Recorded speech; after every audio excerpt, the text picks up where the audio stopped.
Passo a palavra agora ao Coronel Marlon José Tesma. Bom dia a todos, bom dia, senhor presidente, bom dia, meus caros deputados.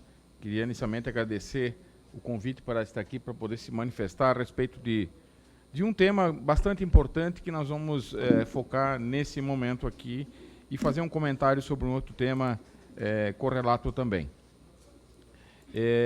Eu sou o presidente dessa nossa federação. Nós temos hoje todas as entidades de militares do Brasil. Nós temos, pelo menos uma em cada estado, nós temos federados. Nós temos em torno de 80 mil federados em todo o Brasil, só para dizer quem nós somos. Eu iniciaria a minha fala dizendo, senhor presidente, que foi um equívoco quando foram vetados dispositivos do Código de Trânsito Brasileiro 9.503/97. Especialmente, e isso eu falo em nome da nossa instituição, especialmente o artigo 23, onde houver só um dispositivo que não foi vetado. Todos os outros foram vetados, que era exatamente as competências da Polícia Militar no trânsito. E isso gerou, e gera até hoje, uma série de problemas, inclusive com a aplicação de infrações de trânsito. E é nesse sentido que eu gostaria de fazer algumas manifestações. Por quê? O que isso significa? O sistema viário, a malha viária brasileira, rodoviária brasileira, segundo dados públicos, nós temos catalogados, dados atualizados no ano passado, em torno de 120 mil quilômetros para rodovias federais. E as rodovias estaduais, nós temos mais que o dobro, 261 mil quilômetros do sistema viário nas rodovias estaduais. Ou seja, é o dobro do que existe no federal. No entanto, a Polícia Militar Rodoviária, nessas vias, ela não possui aquele mesmo poder de polícia no trânsito que tem a Polícia Rodoviária Federal. Ou seja, ela executa uma atividade, mas ela não tem aquele poder que é dado à Polícia Rodoviária Federal. E isso gera, muitas vezes, uma série de problemas em vários estados, em quase todos os estados. Também é necessário comentar que os municípios brasileiros, cerca de pouquinho mais de 30%, fazem parte do Sistema Nacional. Os outros não fazem parte. Ou seja, não tem agente de trânsito ninguém, só tem lá o PM que está lá. E, às vezes, ele tem problema. Por quê? Porque o artigo 23, ele só não foi vetado, que diz que a Polícia Militar, ou policial militar, poderá fazer a fiscalização de trânsito mediante convênio. E o município que não quer fazer convênio, né? E o estado que não quer conveniar, se isso não ocorreu em nenhuma, mas se quiser, fica o policial militar fica sem poder de aplicar qualquer infração legalmente nesses municípios. É bom também informar, ressaltar que o sistema de legislação brasileira dá a competência à Polícia Militar, enquanto polícia ostensiva, de preservar a ordem pública. E a infração de trânsito é uma quebra da ordem pública. No entanto, a Polícia Militar acaba agindo só na parte criminal. E ela não age na parte da infração de trânsito quando não tem o convênio. Isso é um sério problema.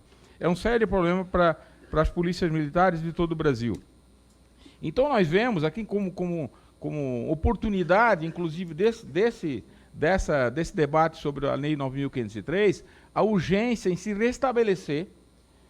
Se não quiser restabelecer, se não desejar restabelecer o artigo 23 in totum, como ele foi vetado, mas nós temos uma emenda, até eu gostaria de citar essa emenda, do deputado Capitão Augusto, que é a emenda 145, se não me engano, 145, que restabelece para as polícias militares, né, essa competência igual à da Polícia Rodoviária Federal. Para quê? Para que não haja esse problema na aplicação da penalidade, nas ações da Polícia Militar, por completo, nessas atividades. Ela age como polícia somente na prevenção da ordem pública, mas muitas vezes, nas cidades principalmente, ela acaba não tendo o poder de aplicar uma infração, e isso gera uma série de problemas, inclusive de impunidade, né, decorrente disso aí.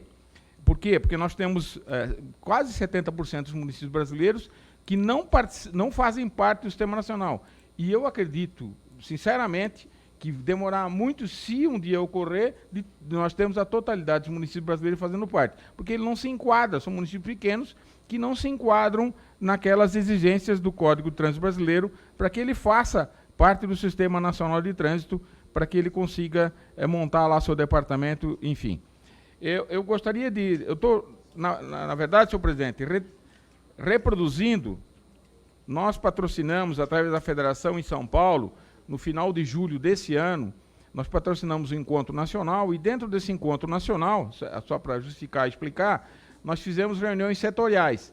E pela primeira vez, nós reunimos todos os comandantes de Polícia Rodoviária Militar do Brasil, todos eles, todas as unidades da Federação, os 26 estados mais o Distrito Federal, reunimos em São Paulo para que eles discutissem aquilo que era mais importante para esse momento da revisão do Código de Trânsito Brasileiro. E dois assuntos, dois temas, que foram devidos... Eu até gostaria de passar para o senhor essa carta, todos assinaram. Dois temas foram relevantes para esses comandantes. E comandantes que têm essa malha viária maior até do que a malha viária federal. O primeiro deles é justamente isso. A preocupação deles, né, de que eles têm problemas sérios em determinados locais por não ter a totalidade das competências, aquelas que foram vetadas lá em 97, quando instituído o Código de Trânsito Brasileiro. Foi vetado e aí criou um problema sério para aplicação de infrações e penalidades. Ficou muito restrito. Então, essa foi uma das constatações que os comandantes, na ocasião, fizeram. Olha, tem que restabelecer ou o artigo 23 ou um dispositivo que consiga fazer isso. E, para isso, nós temos essa emenda do deputado Capitão Augusto, que ele corrigiria, né, nesse PL, ele fazia a correção deste problema. E um outro tema que os comandantes, eu gostaria aqui de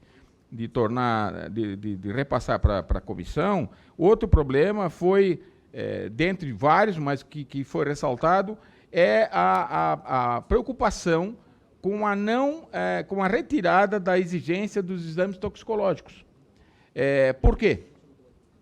Porque no dia a dia do trabalho desses policiais militares, os comandantes constatam que realmente, sem se ater muito a pesquisas, há realmente uma redução, né, de muitos motoristas que transitam sobre efeito de determinadas drogas até para poder trabalhar mais, né? A verdade é isso. Então, foi um dos assuntos que eles ressaltaram, e nesse sentido também, a outra emenda do deputado Capitão Augusto, 146, se não me engano, que trata exatamente disso aí, né? Inclusive estendendo para motoristas profissionais, não só das categorias C, D e E, mas também categoria A e B, desde que profissionais sejam. Então, essa foi duas decisões desses comandantes e sugestões que eu trago aqui, então, para a comissão, senhor presidente, para que seja levado em consideração. Esses comandantes são aqueles que têm, na verdade, a malha viária maior do Brasil e tratam do trânsito urbano na totalidade, né, em 70%, mas só como ordem pública. E se nós notarmos no Código de Trânsito Brasileiro, na NEI 9503, os vetos, inclusive, eles são, na nossa opinião, equivocados. Por quê? Do artigo 23. Por quê? Vetou-se o artigo 23, mas lá no anexo 1º, permanece lá como função da Polícia Militar o policiamento ostensivo de trânsito. Ou seja, faz a parte criminal, mas não faz a parte administrativa nenhuma. Só faz se tiver convênio, né? É algo que realmente ficou um corpo sem perna e sem braço, né? E aí gera uma série de dificuldades para as polícias militares. Sobre o exame toxicológico, gostaria também de rapidamente passar aqui que nós instituímos, só para demonstrar que realmente ele é bastante útil, nós instituímos nas polícias militares brasileiras o exame toxicológico há alguns anos. E nós temos notado que, mesmo com a exigência do exame toxicológico, os candidatos para ingresso, alguns ainda, eu não sei se isso é problema mental, o que é, eles insistem mesmo sabendo que vão ser flagrados no exame toxicológico larga a janela, eles vão lá uso de droga ainda tentam, de certa forma, incluir na Polícia Militar. Tem feito realmente bastante efeito isso em alguns estados. Nós tivemos, eu sou de Santa Catarina, eu tenho aqui, inclusive, quem era meu subdiretor na época, teve municípios lá que nós tivemos problema para preencher a quantidade de candidatos, porque todos não passaram no exame toxicológico. Então, realmente é um problema, e esse exame de larga janela é um que detecta realmente isso aí. Só para tentar colaborar com esse momento, né, de estudo do Código de Trânsito Brasileiro. Então, senhor presidente, em rápidas palavras seria isso, né, essas nossas duas sugestões, para que a gente tenha cada vez mais o controle das atividades, tanto no trânsito rodoviário, nas rodovias estaduais, que é uma malha muito grande, é o dobro do que como eu falei, o dobro do que a malha federal, e também no trânsito urbano, levando em conta que em 70% dos municípios brasileiros, a única instituição que está presente para o trânsito lá é o policial militar, né? E aí ele fica, muitas vezes, de mão amarrada para tomar providências administrativas de trânsito, porque só lhe compete a parte criminal. E isso traz um problema sério de impunidade. Então, rápidas palavras, senhor presidente, eu estou à disposição, a nossa federação está à disposição, se tiver compilar algum dado, repassar algum dado para a comissão, nós estamos à inteira disposição de Vossa Excelência. Muito obrigado. Obrigado. Bom, agradecer ao Coronel Marlon, a Vânia de Oliveira e ao Gerry Adriane. Passo então para o Coronel Marlon para também responder as... Bom, primeiro, a indagação do relator, que fez sobre a opinião sobre a contagem de pontos, né, para essas infrações menos importantes. E, particularmente, e acredito que isso é algo que circula dentro dos nossos profissionais, é que realmente as infrações que não trazem risco, não sejam aquelas importantes, não há necessidade de fazer, porque nós temos hoje um número cada vez mais crescente de pessoas inabilitadas para dirigir. E muitas vezes o Estado, com essa pretensão punitiva, acaba fazendo demais. Então, desde que a penalidade ela continue existindo, que é a proposta, não há nenhum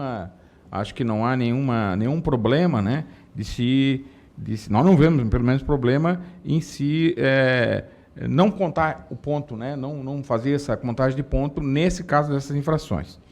A respeito do deputado Abuani, que fez a indagação, só para esclarecer, tem estados, deputado, que o Detran, pasmem, tem dificuldade em fazer convênio com as polícias rodoviárias. Então, teve vários problemas. Eu não vou citar aqui alguns estados que houve. Por problema político lá do governador não querer, o Detran ter problema com o Detran, etc. Vários problemas. E isso gera realmente um grande problema e perde-se na segurança do trânsito. Esse é o grande problema que ocorre. E aí a Polícia Militar ela vai agir conforme a lei, como um caso nos crimes, né? Num crime, ou na ordem pública, mas ele não tem a consequência, muitas vezes, da punição ou da infração. Esses são os casos. Eles não são corriqueiros, mas existe. E essa correção na legislação, ela resolveria esse problema, que não teria esse problema se não tivesse sido vetado os outros itens do artigo 23, que a gente nota ali, que foi propositalmente, à época, não sei qual a razão, né, foram vetados, só ficou essa aí através de convênio. Então, nós temos, inclusive, das infrações estaduais. Eu sou de Santa Catarina, lá não tem problema, porque a Constituição Estadual diz que quem faz a guarda e fiscalização do trânsito urbano e rodoviário é a Polícia Militar. Ou seja, nenhum outro órgão vai ser criado para substituir ela, mas tem estados que criam-se órgãos, inclusive estaduais, para se tentar fazer essa concorrência, o que não ocorre na rodovia federal. Isso é um grande problema, nós vimos. Sobre Sergipe, deputado Fábio Henrique, realmente nós estamos com problema não é só em Sergipe, não. Tem um monte de gente que a avidez pela arrecadação ela é muito mais alta do que por qualquer outra coisa. Isso é um problema sério, tá? É um problema sério. E não só nas rodovias, nas cidades também. Esse é um problema que tem que ser resolvido e realmente trazido à baila. Mas sobre a sua indagação, se tem que ter especialização, nós acreditamos que sim. Na rodoviária, nas polícias rodoviárias estaduais, de certa forma, há isso. Há unidades especializadas. Já não ocorre, como ocorre em Porto Velho, que tem uma especialidade de trânsito, a maioria dos estados não tem, a Polícia Militar não tem. A gente defende que tenha uma determinada, como no setor ambiental da Polícia Militar.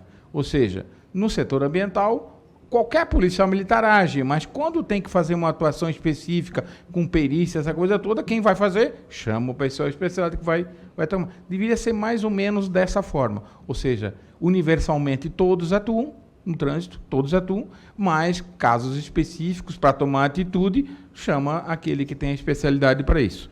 Esse seria o caso. O deputado Mauro Nazif, eu fico feliz, deputado, que tenha ocorrido isso lá em Porto Velho, mas não é algo muito comum, não, de o município se adequar à polícia. Há municípios que temem, inclusive, a não fazer qualquer convênio, e isso tem gerado uma série de problemas. Qualquer convênio repassando as suas competências para a Polícia Militar fiscalizar. E isso gera problema. Porque as infrações essas infrações corriqueiras, que são aquelas que perturbam bastante a cidade, acaba a Polícia Militar, que está, às vezes, muito mais presente, não somar força. E isso é um problema muito sério. Então, por esse motivo que a gente pede para que seja, de alguma forma, restabelecidas essas competências, obviamente, respeitando a autonomia de cada um. E, assim, para encerrar essa parte, foi falado aqui que o trânsito é um problema de saúde pública. Eu diria que não é só de saúde pública, ele é um problema de segurança pública, que muita gente entende que não. Muita gente entende que não, que o trânsito não é de segurança pública, sim. Se nós somarmos os crimes dolosos no trânsito, junto com os homicídios, nós vamos ter um salto muito grande. Um salto muito grande. Então, é um problema de segurança pública, sim, é um problema de ordem pública, sim, é um problema que a Polícia Militar, com essa missão constitucional de preservar a ordem pública, tem que atuar, sim. O problema é que, às vezes, falta, e talvez agora seja a oportunidade, ferramentas para que ela atue mais efetivamente nisso para que contribuir para que esse problema de segurança pública e de saúde pública ele seja minimizado no Brasil, que os números são astronômicos. É isso. Muito obrigado.